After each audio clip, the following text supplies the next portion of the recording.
Halo semuanya, sebelum gue mulai, gue mau ngucapin terima kasih dulu ke kalian semua yang udah memberikan dukungan. Ya, gue senang banget. Penonton gue nih sangat suportif dan mungkin kita semua tuh satu frekuensi ya. Ya, gue ngelihat gimana kritik dan komen kalian aja sih. Dan masuk-masukannya tuh, wah semuanya thank you banget lah, terima kasih. Yang udah subscribe, like juga, terima kasih. Dan semoga gue terus semangat dan lebih baik lagi dalam kontennya.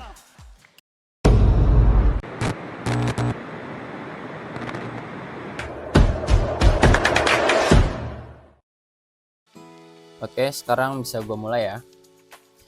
Kita kan baru aja ya menyelesaikan pemilihan-pemilihan politik dari mulai pemilu tuh yang sebelumnya dan baru ini kita menyelesaikan pilkada. Gimana kalian semua merasa puas pilihan kalian tuh menang atau kalah? Ya beberapa kalian mungkin juga ada yang berkepentingan dalam pemilihan ini. Mungkin kalian bagian dari tim ses atau semacamnya ya.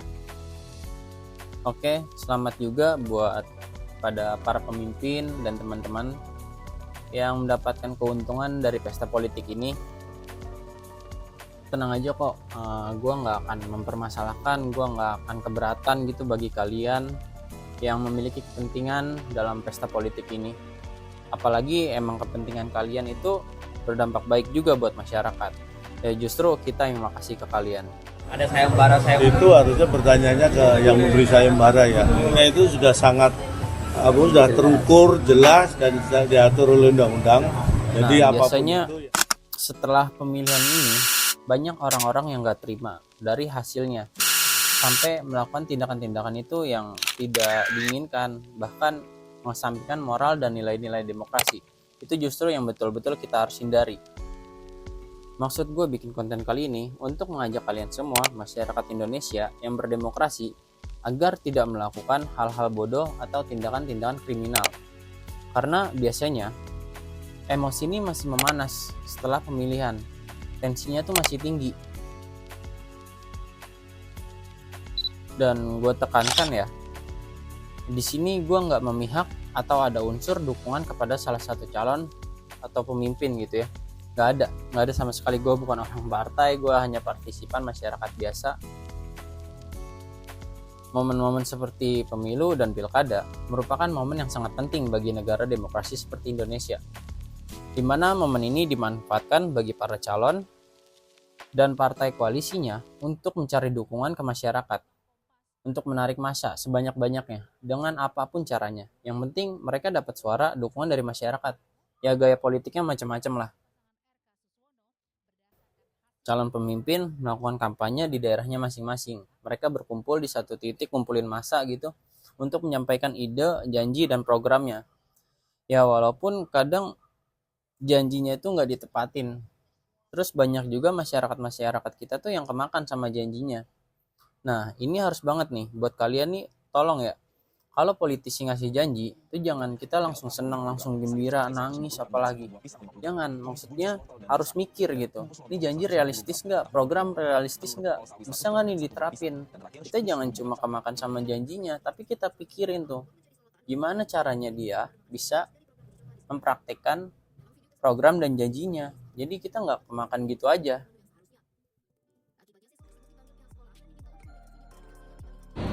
Saya mohon dengan sangat, berilah suaramu kepada Jenderal Ahmad Lutfi dan Gus Taj Yassin Maimun. Terus yang akhir-akhir ini juga lagi banyak lah beredaran di berita-berita, petinggi negara memberikan resource atau influence-nya yang jelas-jelas itu tuh nggak boleh. Kalau memberikan suara itu boleh, tapi kalau menunjukkan atau memberikan dukungan secara terang-terangan, apalagi tuh ikut kampanye untuk menarik massa tuh nggak boleh. Ya koreksi lah kalau memang gue salah, tapi setahu gue itu tuh nggak boleh, karena netralitasnya tuh juga harus diterapkan ketika ada kontestasi politik, apalagi sama instrumen pemerintah itu harus diterapkan. Dan kalian tahu kan siapa yang gue maksud? Ya banyaklah beredar-beredar ya. Hal-hal kayak gini yang biasanya tuh membuat lawan politik atau masyarakat juga nggak terima atas hasil akhirnya. Ya terkadang rusuh atau ada gerakan-gerakan apa gitu ya yang menyangkut peristiwa-peristiwa politik. Berkaitan dengan hal tersebut, pertama, jaga dan amankan setiap suara rakyat dengan sebaik-baiknya. Kedua, kumpulkan setiap bukti intimidasi aparatur negara, terutama juga money politics. Gue juga miris ya ngelihat kondisi seperti ini. Setiap pesta politik, kenapa api-apinya nih masih membara, bahkan lebih besar. Ya emang bukan di negara kita aja sih kayak gini. Emang penyakit demokrasi tuh gini, bising, sulit untuk diidentifikasi penyebabnya dan masalahnya. Dan semua balik lagi ke individu masing-masing, kembali lagi ke masyarakat itu sendiri, gimana menyikapinya. Dan masyarakat pun harus tahu perannya di negara demokrasi ini seperti apa. Masyarakat memiliki kekuasaan tinggi dalam demokrasi. Dimana artinya tuh, kita sebagai masyarakat memiliki kewajiban untuk mengawasi setiap kinerja pemerintah. Ngomong dong. Terus Kak, Ya, gitu dong. ada kesempatan masuk. Ya, boleh. Diancam mundur. Iya, oke. Gitu. Ya udah kita maju. Namanya juga tuh. orang demo. Dari hal yang tadi, seharusnya tuh ketika pemilihan usai dan telah ditentukan siapa pemenangnya, udah stop persoalan-persoalan pesta politik kemarin tuh, kontestasi politik, udah. Nah, kita sekarang fokus gimana kinerja pemerintah, itu kita pantau. Kalau dia nggak benar, ya udah kita langsung kritik. Ya emang di negara demokrasi itu gerakan harus masif.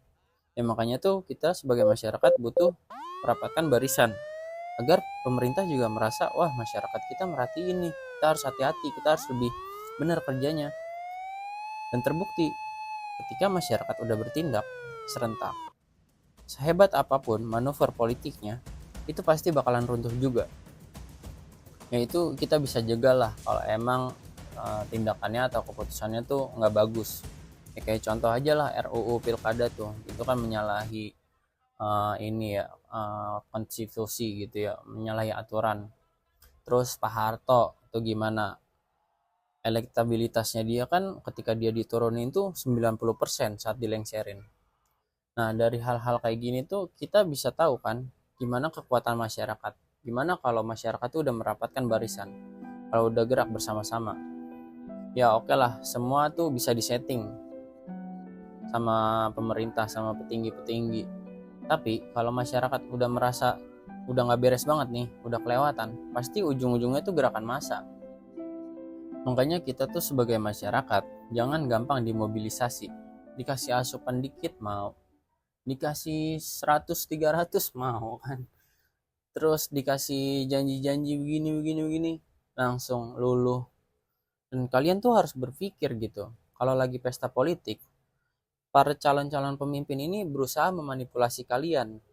Kalau kalian berhasil dimanipulasi sama calon-calon itu dan kinerja dia buruk, itu sadar gak sih kalian tuh dampaknya tuh 5 tahun gitu. Mereka manja-manjain kita tuh ya gak nyampe setengah tahun lah, tapi kan dampaknya kepanjangan gitu maksud gua. Makanya miris banget kalau jadi masyarakat tuh mentalnya siap gerak doang gitu, tanpa mikir.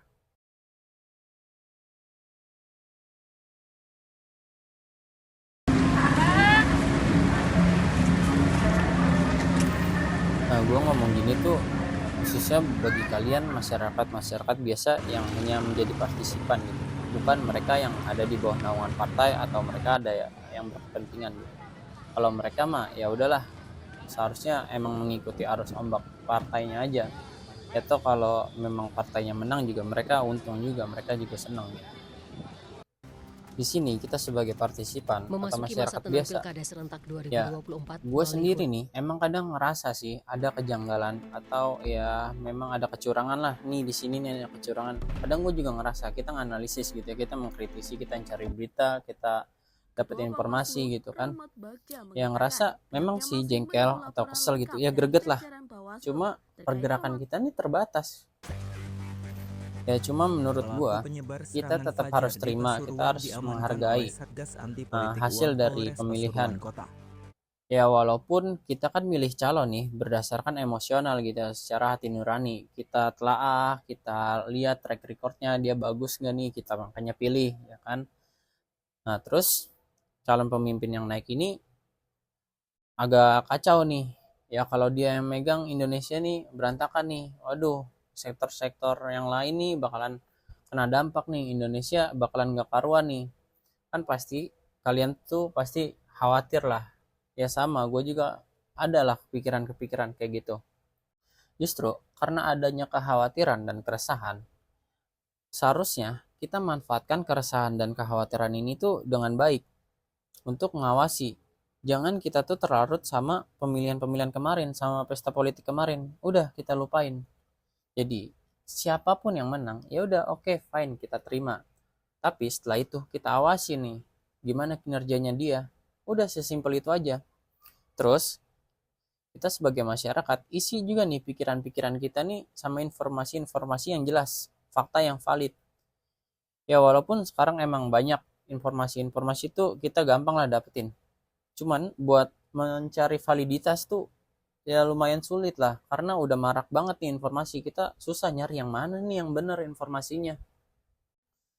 Ya sekarang mah kita fokus aja lah gimana kita menyikapinya gitu ya, supaya kita bisa menyikapi situasi kondisi politik-politik yang ada di sekitar kita, supaya kita menjadi masyarakat yang lebih bijak. Ya mungkin ajakan gue atau saran gue jauh lah dari kata sempurna, tapi kalian ngerti kan maksud dari konten gue kali ini tuh. Dan siapa tahu bagi kalian yang punya pemikiran atau ide yang lebih cemerlang, itu silakan kalian ketik di kolom komentar.